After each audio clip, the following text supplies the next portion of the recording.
ఉన్నటువంటి నగర వనంలో కొంత ప్రాంతాన్ని ధ్వంసం చేసి స్టాఫ్కి కెఫెటేరియా కట్టాలన్నటువంటి ఆలోచన అటవీ శాఖ అధికారులకు రావడం చాలా బాధాకరమైనటువంటి విషయం. తిరుపతిలో ఉన్నటువంటి స్థానికులకు, ప్రకృతి ప్రేమికులకు ఈ ప్రాంతం అంటే ఎనలేనటువంటి ప్రేమాభిమానాలు ఉన్నాయి. ఉదయం లేస్తే స్థానికులందరూ కూడా దాదాపుగా 2000 నుంచి 2500 మంది ఇక్కడ వాకింగ్కి వస్తారు. ప్రకృతి ప్రేమికులు ఇక్కడ ఉన్నటువంటి లేళ్లను కానీ, నెమళ్లను కానీ, మరి ఇతర అడవి జంతువులను చూడడానికి ఎంతో ముచ్చట పడుతూ ఉంటారు.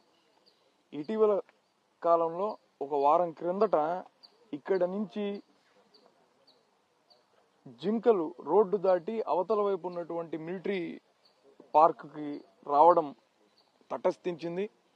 ఇదేదో యాదృచ్ఛికంగా జరిగింది. అడవి జంతువులు రోడ్లు దాటుతూ ఉంటాయి, ఇవి షరా మామూలే అని అనుకున్నాం.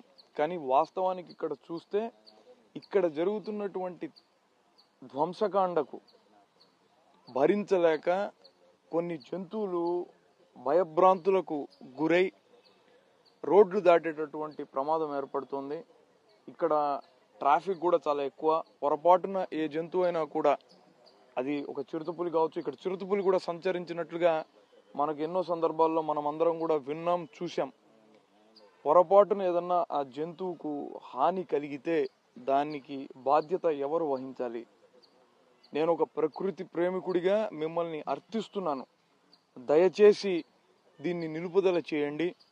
మీరు నిలుపుదల చేయని పక్షంలో ఉద్యమించడానికి ప్రకృతి ప్రేమికులందరం కూడా సిద్ధంగా ఉన్నాం.